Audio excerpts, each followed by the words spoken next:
lanjutkan kembali perbincangan. Pak Ito mungkin bisa ditanggapi apa yang dikatakan oleh Bang Martin Simanjuntak tadi. Butuh keseriusan dari Pak Kapolri sehingga kemudian para pejabat ataupun juga maksud saya para personil polisi lainnya yang juga sekarang sedang dalam pendalaman etik ini kemudian juga bisa mendapatkan pemeriksaan lebih lanjut dan juga ditetapkan sebagai tersangka kalau memang terbukti ikut andil dalam peristiwa ini. Pak Ito.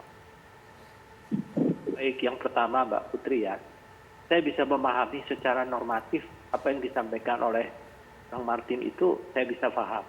Namun demikian, mereka-mereka yang saat ini sedang dalam pemeriksaan kode etik ini kan berada dalam satu organisasi yang memiliki struktur, fungsi, dan juga kewenangan.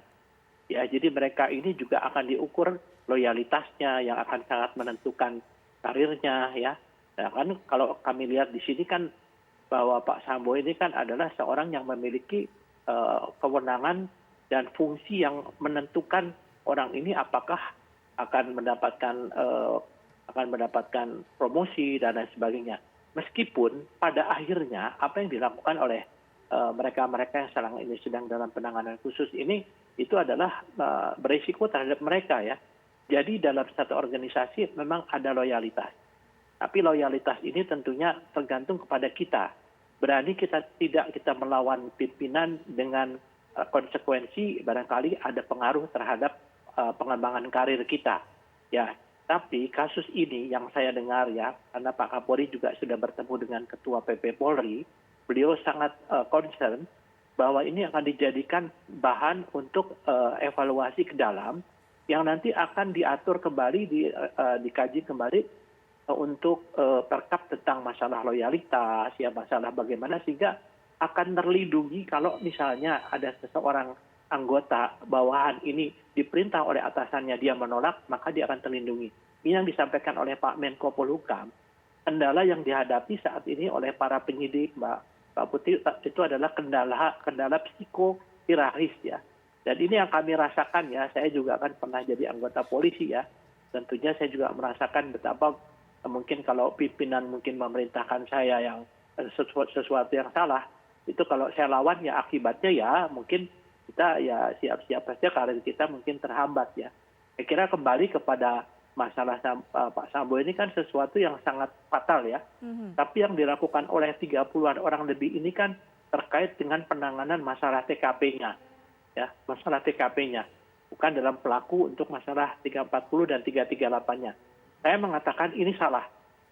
Mereka salah dan itu adalah konsekuensi daripada apa yang dilakukan karena mereka berpegangan kepada hierarki dan juga berpegangan kepada loyalitas dan juga yang memerintahkan adalah orang yang memang memiliki kewenangan dan kekuasaan yang bisa menentukan karir mereka. Saya kira ini mungkin yang pendapat saya Mbak Putri ya. Baik, Pak Fikar juga bagaimana melihatnya masalah penanganan TKP yang tidak profesional seperti ini?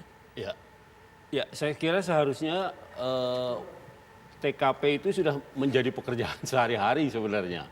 Ya, bagian dari proses penyidikan sebenarnya TKP itu, pemeriksaan TKP. Nah, karena itu menjadi dua kemungkinannya. Bisa dilakukan maksimal, bahkan bisa juga ada manipulasi ketika pemeriksaan TKP gitu. Jadi berdasarkan kepentingan yang punya kepentingan gitu. Dan itu bisa dititipkan pada tidak mustahil gitu dititipkan pada penyidik-penyidik gitu yang melakukan olah TKP itu. Nah, karena itu kalau menurut saya mestinya ada skenario yang jelas ya. Bahkan kalau menurut saya ketika melakukan pemeriksaan di tempat itu harus ada pengawasnya juga. Ya, jadi selain penyidiknya, menurut saya harus ada pengawas juga gitu. Agar pemeriksaan TKP itu tidak terjadi dengan sesungguhnya gitu. Artinya tidak ada muatan-muatan subjektif gitu dari pihak-pihak yang memang menginginkan. Bisa saja kan dibelok-belokkan kan. Mungkin gitu, kalau menurut saya sangat mungkin gitu. Nah, tetapi kalau ada pengawas, nah itu saya kira paling tidak ada upaya kita untuk memurnikan bahwa pemeriksaan TKP itu benar-benar objektif dan diperuntukkan untuk dalam konteks penegakan hukum gitu. Baik, Bang Martin, saat ini juga sedang ramai dibicarakan, bahkan juga sedang dalam pengawasan ini rumah yang diduga menjadi TKP, ada 2 mungkin kejadian, setidaknya diduga ada 2 kejadian yang terjadi yang berkaitan dengan kasus ini di rumah dari Pak Sambo yang berada di Magelang. Bang Martin mungkin mau mendapatkan informasi mengenai apa yang terjadi di Magelang sebenarnya? Yang pertama, mengenai informasi di Magelang itu hanya bersifat formal saja ya. Ini berdasarkan chat history dari korban ataupun almarhum kepada keluarganya melalui chat WhatsApp. Hanya konfirmasi aja bahwa dia sehat. Lalu ditanya sama mamanya, kamu mau datang nggak ke kampung kita? Dia bilang belum dapat izinnya aku, Mak. Kalau uang sih ada, tapi izinnya belum dapat, jadi belum bisa pergi gitu ya. Namun kalau saya merefer ke beberapa hari sebelum sampai di Magelang itu adiknya diundang untuk makan dan diucapkan selamat ulang tahun sama ibu, ya, dan dikasih uang dan dompet Pedro, dan dijelaskan mengenai proses mutasi dari Jakarta ke Jambi. Lalu mereka berangkat antara tanggal 2 itu ke tanggal 3 itu adiknya masih di WhatsApp sama ibu.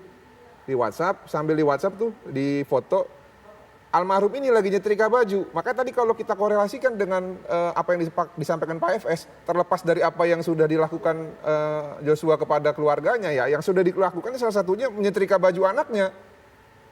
Pakaian SMA itu kan. Nah saya pikir itu kan perbuatan yang positif, kenapa harus pakai terlepas? Nah makanya harus dijelaskan motifnya apa yang sebenarnya nanti katanya kan mau dijelaskan di pengadilan. Betul. Nah dalam narasi foto yang dikirimkan kepada adiknya dikatakan bahwa abang kamu nih terlalu multi talent, dia ini bisa semua. Saya sampai bingung mau bayar bagaimana gajinya nih. Itu ceritakan ibu ya? Iya, jadi kan ini kan orang hebat sekali, ya. Nah, lalu kalau kita balik lagi ke belakang dari tanggal 21 Juni, Joshua ini sudah feeling insecure, sudah nangis dia sama pacarnya. Katanya bahwa dia sudah diteror akan dibunuh dan dia sudah merasa tertekan. Nah, kalau dia sudah merasa insecure ataupun tertekan dari tanggal 21 Juni, kenapa kok pemicunya tanggal bulan Juli? Berarti kan di luar dari apa yang didalilkan Pak FS, sudah ada ancaman lain. Nah makanya ini yang D yang mengancam ini, saya nggak tahu apakah sudah jadi saksi atau belum. Harus jadi saksi juga dia. Apakah supaya perkara ini terang benderang. Apakah Abang tidak mendapatkan informasi bahwa orang yang membuat Joshua ini insecure kemudian tidak dalam nama-nama yang masuk dalam pemeriksaan etik ini? Berdasarkan SP2HP terakhir, jangankan D dijadikan saksi, barang bukti aja tidak dijelaskan. Apa-apa saja yang sudah dikumpulkan. Bahkan ketika abang kita nanya, Pak Kamarudin, mana kaosnya? Tolong abang surati Bareskrim. Sekelas penyidik pangkat perwira menengah tidak bisa menjawab pertanyaan yang simpel seperti di mana barang bukti. Surati ke Bareskrim. Masa kalau semuanya ke Bareskrim kan kasihan Pak Sampai detik Agus. ini masih ada barang bukti yang memang tidak dapatkan informasinya. Belum dapat lagi kita update. Makanya nanti mudah-mudahan ditonton, kirim lagi SP2HP yang baru dengan update yang baru gitu kan, semuanya tiba-tiba celing abrakadabra ada semua gitu loh.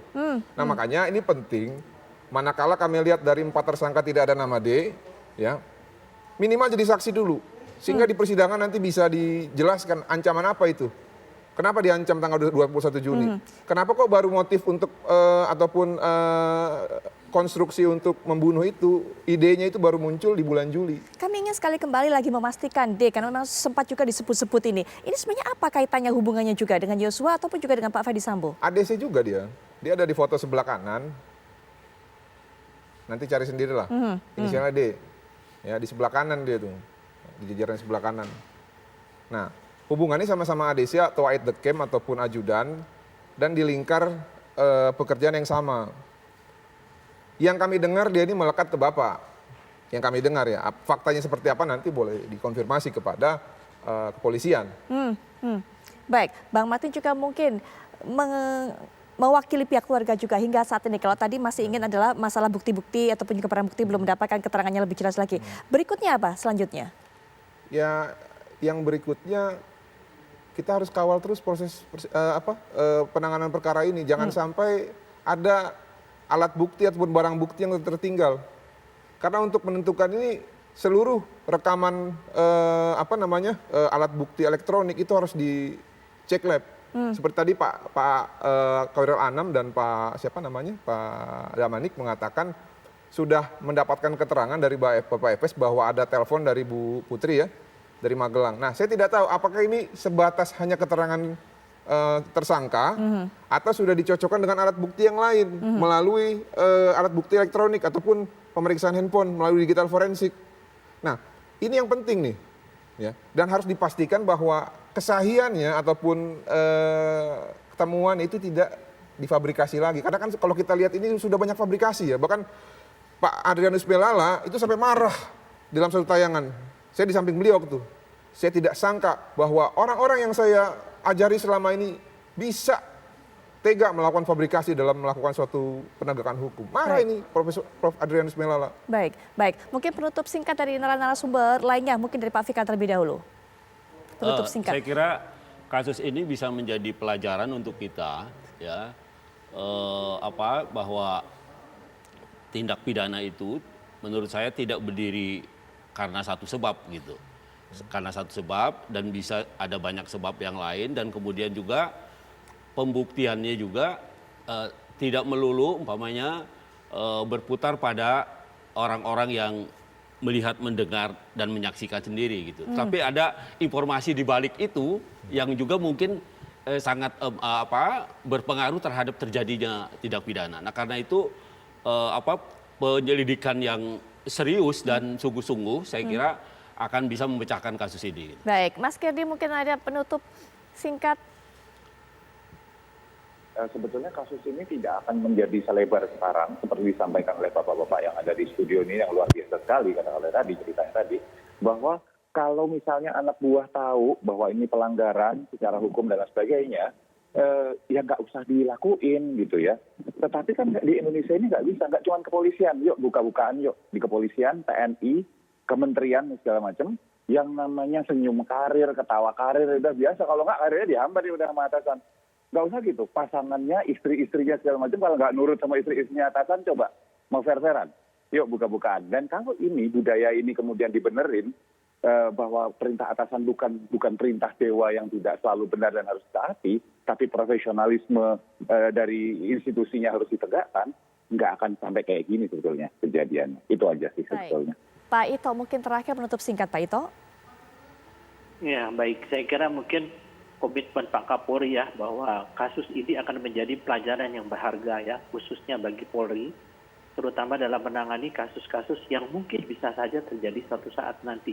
Tapi ini sudah jadi referensi yang baik dan di sini saya melihat bahwa Pak Kapolri komitmennya adalah institusi tidak akan dikorbankan untuk melindungi seseorang sebagaimanapun dekatnya orang itu. Saya kira itu mungkin komitmen yang perlu kita hargai ya, terutama dari kami purnawirawan. Ya, itu yang kita nantikan juga komitmennya agar terwujud nyata. Terima kasih pada para narasumber, Pak Ito terima kasih, Mas Kidi terima kasih, Bang Mati terima kasih, Pak Fika juga terima kasih.